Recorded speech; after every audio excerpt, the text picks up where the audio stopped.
everyone, this is Martin Faroj and you're watching my YouTube channel Insani Ittihad, which aims to invoke a little bit of humanity in all of us through awareness and understanding. So yesterday there was this unfortunate incident in regards to a hostage situation in a Texas synagogue where this person, who I think is of a Pakistani origin, American, who held hostage three people inside a synagogue, three Jewish people inside a synagogue, and demanded the release of a Pakistani origin and national, and also I think she lived in the US, studied there, and probably has a US citizenship as well. So he demanded that she should be released. She was a terrorist, Al-Qaeda terrorist, and terror facilitator for Osama bin Laden and the Al-Qaeda. She's held in a prison in the United States. This was personally very, very saddening for me as a Pakistani, as a Muslim woman, and a Muslim woman Pakistani. And it reminded me of the state of mind that I was in 2011 and 12, when 13, around that time. And when I was initially learning about Judaism, and I was so just inspired and passionate, and I wanted to convert right away, and I had discussed it with my mother and my brother and my family, and they had said that if you want to convert, obviously you can't stay here, you need to go, and then probably would not be able to come back and have links with us, and you can find your life in that prospect.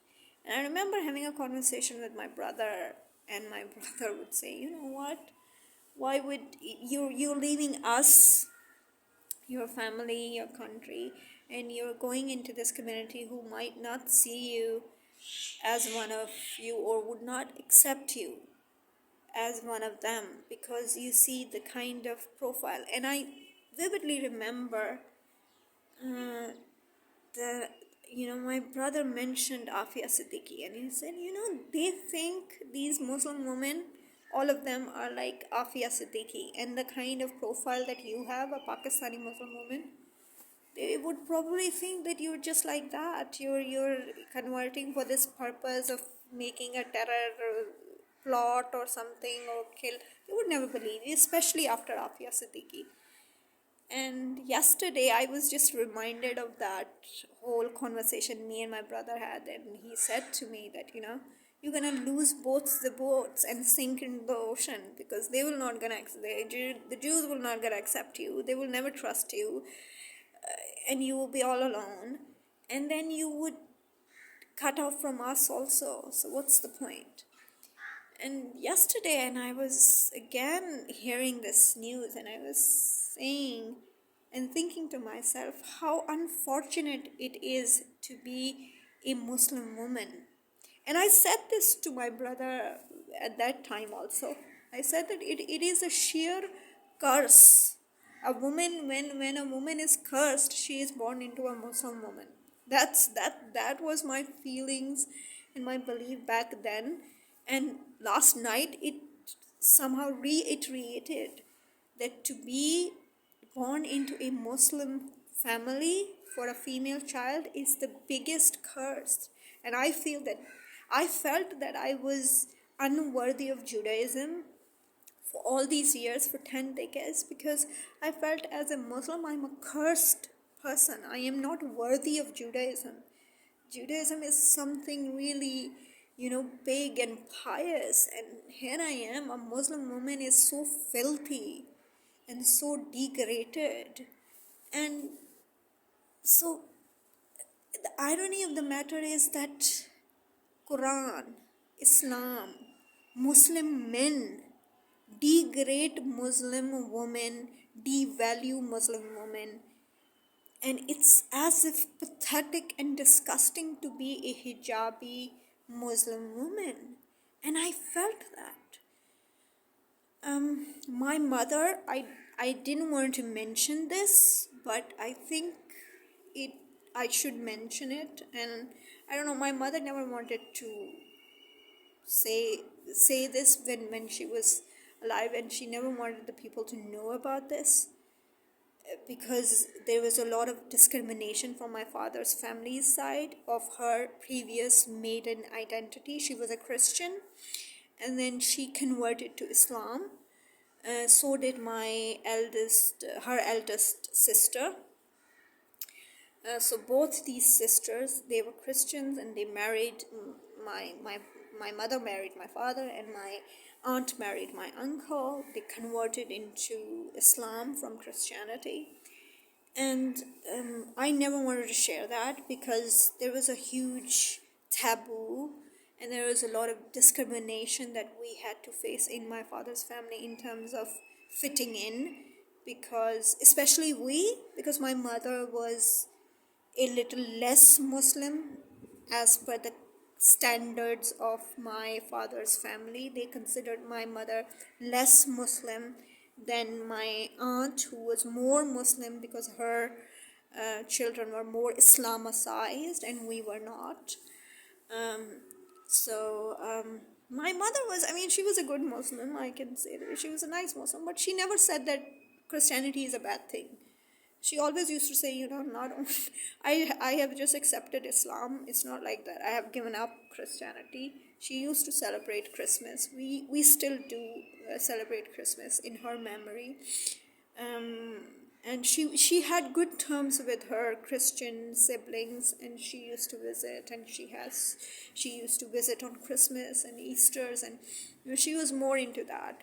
She kept that thing and that tradition, but she also respected Islam and stuff. But she wanted, and she insisted to be known as a Muslim woman rather than a Christian woman, because there was just too much of discrimination and too much of a pressure for my father and for my mother and for us being the children.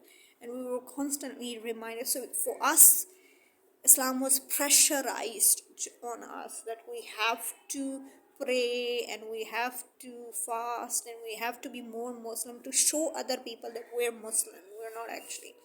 It was always a burden, for me at least, and I think for my siblings also. And so I wanted to mention that. But for me, when I see this story of Afiya Siddiqui, I see a very cursed woman, unfortunate woman, a woman who had the opportunity to be a great scientist, to contribute not only to the American society, but to the Pakistani society, to humanity in general. Yet she chose to be a destructive vessel, a form of destructive vessel, not only for herself, but her community, her children. Her family. She was happily married to a Pakistani Muslim guy, and then she fell into this affair and love trap of this Kuwaiti Arab guy. And, people say that she was married to Ammar al-Balochi, with, Kuwait and some other Qatar, Qatar, Kuwait, and Oman had certain Baloch clans, just like in Iraq and Iran there are some Baloch tribes. So he probably is a Balochi Arab from Kuwait who happens to have a Pakistani nationality as well. Maybe he is also a Pakistan. He has a Pakistani and Kuwaiti parent, so he's a mix. So anyway, so he sort of groomed her and lured her into an extramarital affair, and then she takes a divorce from her Pakistani husband and has affair with him. Probably has a illegitimate child, and then later on they get married. But I mean, look at this, how these Arab men use Islam, use Muslim educated women to do what? For petty issues and their petty hate and anti-Semitism against the Israeli people. Just for that small piece of land. I mean, that small piece of land, they put at stake a dignity of Islam, the respect of this religion. I mean, for them, for Arabs, and especially Arabs and these Palestinians also, this fake Palestinian cause is so important that Muslim women are put at a stake. Educated Muslim women are put at a stake and their lives destroyed, homes destroyed, marriages wrecked. Afiya Siddiqui's children, I don't know what they're doing.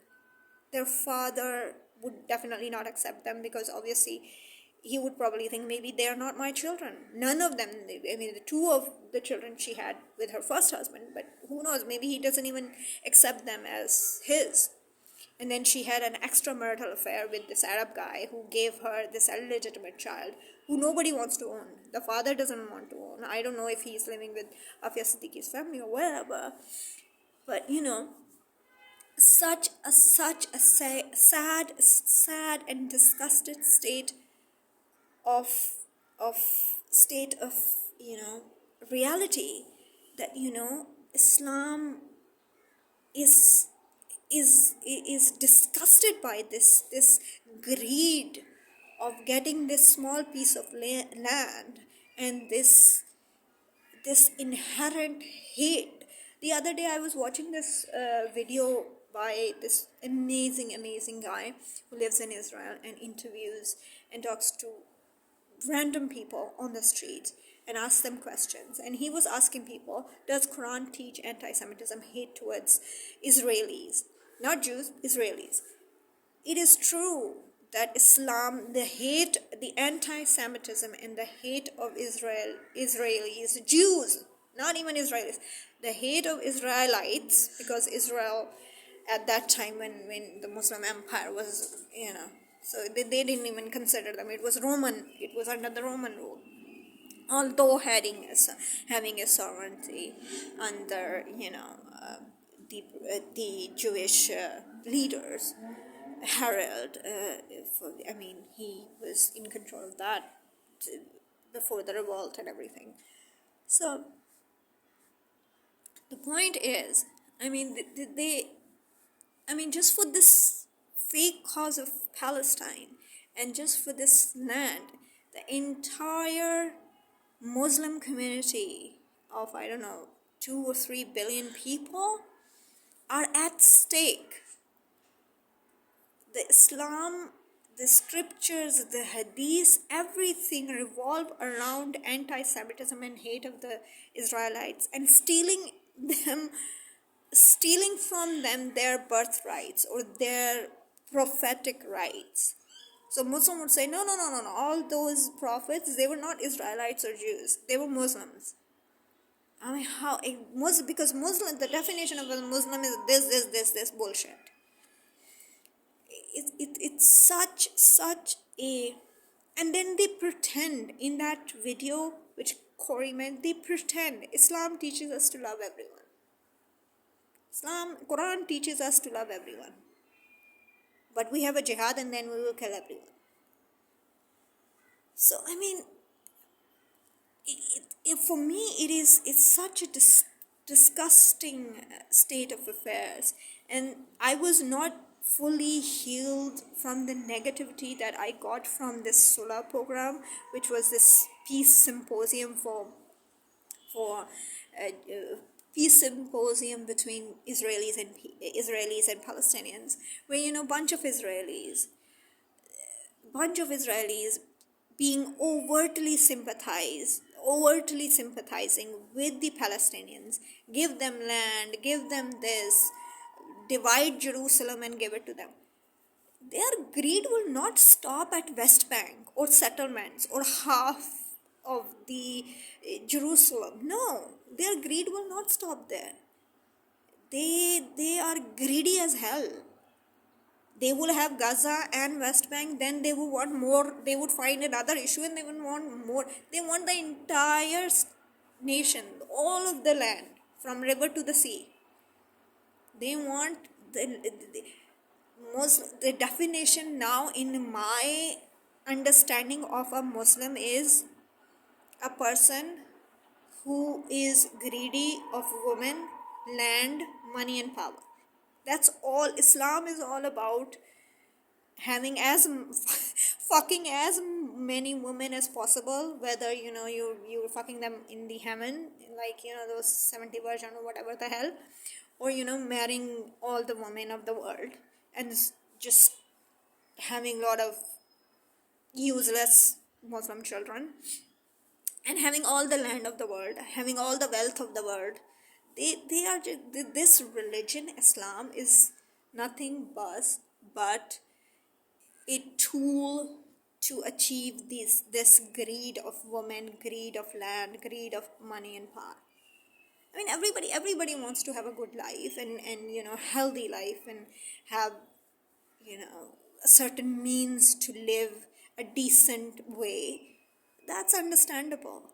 But I mean, just imagine people with the kind of mentality that they said we cannot shift into Jordan because we have a different Arabic dialect.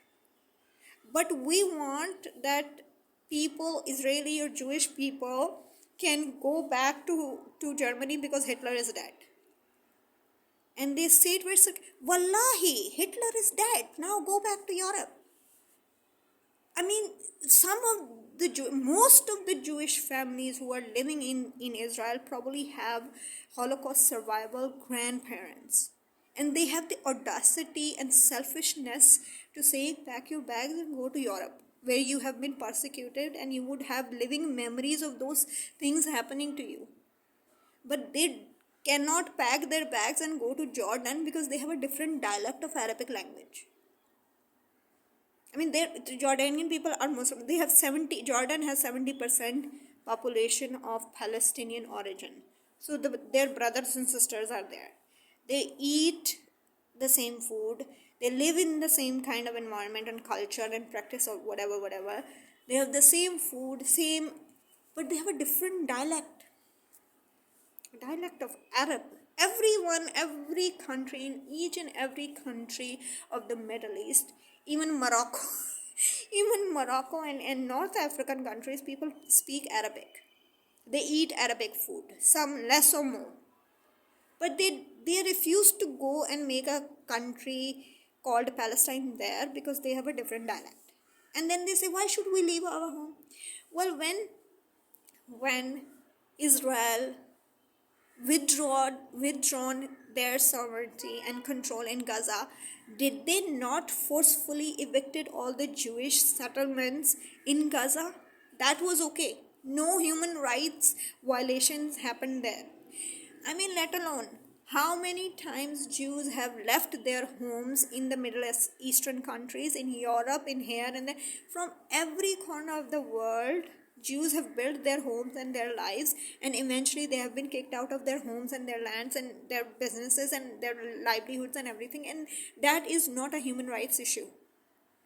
Only it becomes a human rights issue and whatnot, and sympathy and empathy and whatnot when it is a fake cause of Palestinian people. When an Arab is asking, please go to Jordan. You can't live here. There is already a population crisis and we don't have housing. Build your nation divide the country. Jordan is 5 times bigger than Israel. It's like India is 5 times bigger than us and we are 1/5 portion of India. Similarly, Israel is 1/5 portion of the United Palestine, which was under British mandate. So 5 times bigger land was given to Jordanian Arabs slash Palestinians. They're all Palestinian. Basically, Jordan is the country of Palestinian people. And that was the initial British mandate. Create 2 states, one for Arab Muslims and one for Jews. And that's it. And you give 1/5 of land to the Jews. And out of that 1/5 of the land, you also again divide it for the Palestinian state. What nonsense is that? And to have that nation, you would sacrifice every other Muslim woman, every other hadith, Quran revolves around that whole idea of getting that land. Such irony and such patheticness. And it makes me hate the Arabs even more. I am, when I was a little passive about it, but now I'm like really blunt and really. Arabs are pathetic. They have pathetic mindset, pathetic mentality. The, the least tolerant people on this planet. And for me, they only bring negativity whenever I listen to them. And the more they try to promote their cause, their fake cause of Palestine, more it is. And I can't even begin to tell how much I hate the Al-Aqsa Mosque and the Dome of Rock. I can't even, slur words come into my mind. That pathetic mosque has killed so many innocent lives, all human lives, of all religions, that it is the most disgusting place on this planet. If anyone would say that what is the place that I just despise the most, and it's so unfortunate that was once the holiest place where Hashem's soul, Hashem's spirit used to dwell. First, it was the Romans who just burned the entire thing up and destroyed it. And the Muslims seized that opportunity and, said, let's build a mosque here. Since the Jews are crying and they're already sad and they can't. It's pathetic. Literally pathetic. I mean, when I see there was another documentary about, why the Texas and the Christian belt supports the state of Israel. And ironically, this happens in Texas, in a synagogue in Texas. Arabs, just to get the empathy and support, they started converting to Christianity. Arab Muslim Palestinians saw that there is a huge opportunity, that there is this sympathy coming from the Bible Belt of US and a lot of money coming from missionaries and all that. They started converting to Christianity from these missionaries and all that. They started converting into Christianity just to get, by hook or crook. It's not about religion. It's about their inherent paganistic greed, which is filled in Quran, which is filled in Islam, which is filled in their DNA. Because the core of that greed and ego is their penis and testicles. So this filth is just, I'm just so scared that what if it will just consume the entire world? Because I feel so much of negativity from them, and it's, for me, it's like I didn't get a good night's sleep, and I was just so, literally, if I do not have this wonderful blessing and opportunity to listen to the shirams of so many great rabbis, I would probably kill myself because of this huge amount of negativity which is like all around the Muslim world. It's disgusting. A normal person cannot survive this much of negativity, greed, and hate. It is just toxic to another level. That just imagine a doctorate from MIT I mean, a doctorate, and I mean, doctorate is the ultimate degree. I mean, there is no, okay, fine, postgraduate, postdocs and postdoctoral fellowships, and but I mean, this is the height. You have earned your doctorate. That's it. And even then you get a doctorate from MIT, the highest Ivy League universities, and even then you turn out to be like this. I mean, for me, Afia Siddiqui is pitiful. It is such a pity that after this much education, you are useless. You are a terrorist. Not a good mother. Not a good wife. Not a good daughter. Not a good human being. Let alone a woman. It's disgusting. It's sheer disgust. Sheer disgust. And it yeah, such a sad story. And I'm really, really relieved. Baruch Hashem, all those innocent Jewish lives were saved, and that insane person was killed on time. Baruch Hashem. Thank God for that. Thank God for that. And may he rot in hell and whatever. So thank you very much. And I'm not even going to say that I'm sorry if I offended. I mean, my whole point was to offend people who think that their cause, their faith cause is everything that Muslim Ummah should care about. So I hope you have a positive day.